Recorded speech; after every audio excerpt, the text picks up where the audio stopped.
everyone, back again. Today, wrecking 2 Fatal 4-Way match. Randy Orton, Rey Mysterio, Ric Flair, Rob Van Dam. All the R's, man. Besides Renee Dupree. So, Sheamus is that pale skin. Like that's the thing that you immediately if somebody's smoking a Sheamus for the first time, that's the immediate thing they'll get their eyes drawn to. It's the fact that he's got no pigmentation. Basically the news cycle about Sheamus coming back and all that. And by the way, it's been this December will mark 15 years since he won the WWE title for the first time. So it's not like, again, like, he looks tremendous. I remember being so pissed about that. I remember being excited. That was one of my first like big rants on Smarko Moment. An article about like. Was it that he won, or was it how he won? It was that he won.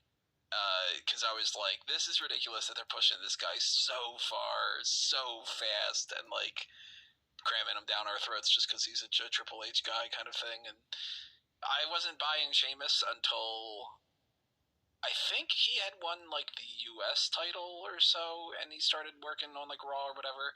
It took a while for me to warm up to Sheamus, and then eventually I got to the point where I'm like, all right, yeah, this dude's a fucking future Hall of Famer. And then now, of course, 15 years later, it's like this dude could have retired 10 years ago and been a Hall of Famer, and you know, he's awesome. So I'm really looking forward in particular to Sheamus versus Ilya Dragunov.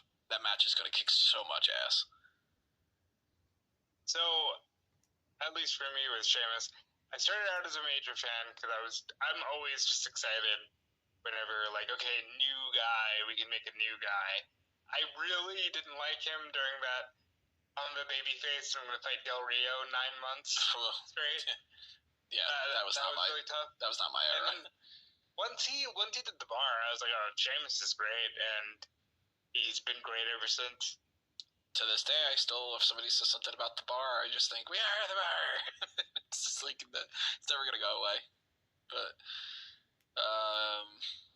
let's see, anything else happened on Raw that we should bounce around? Andrade, Parker Niven, Jey Uso, we already talked a little bit about the Chad Gable turn. I don't think so. If we think of anything else, We're not going to talk about what many people were dubbed online the greatest entrance in WWE history. Was it the Sami Zayn thing with the camera angle?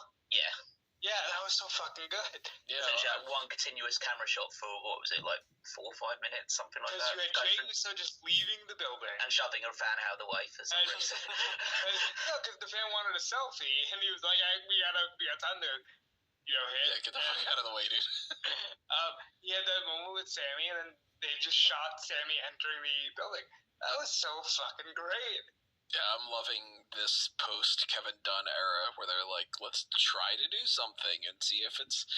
Let's not just have an exact template for every single possible shot that we have. And look at that, people are end up like, we got a tracking shot. I'm, calling out the all over the place. Wow, the camera followed him to the spot. No, but it's great, and it made Sami look like a star. And then he went and had a great match with Chad Gable, by the way. Fantastic match. So, but I thought Gable was definitely going to win.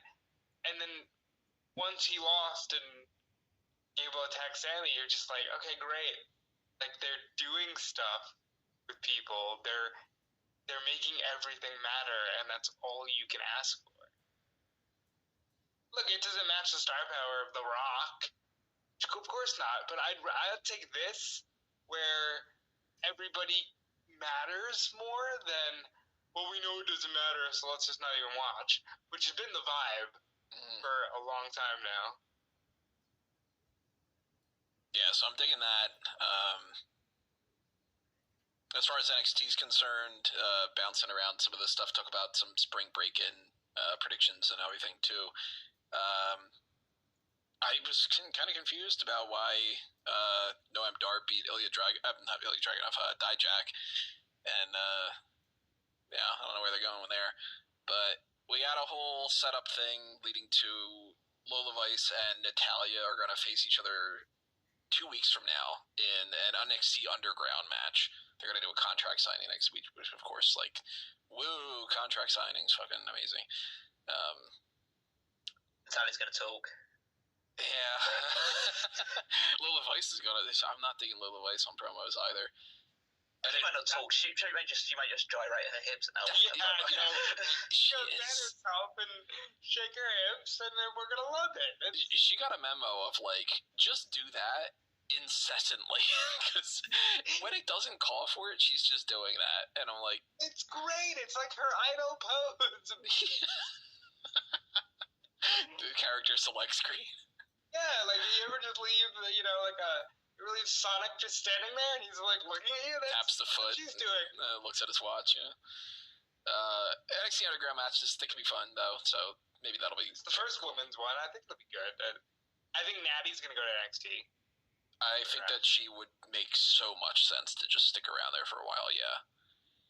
With NXT, it's kind of strange because it's like you send somebody that they're not doing anything on the main roster, and you want to utilize them in another fashion, like Baron Corbin, and they can get like a second resurgence for their character, or you send people that you know are worthless, and that it's like, all right, you're not going to do anything ever, and you might as well just sort of be in that position.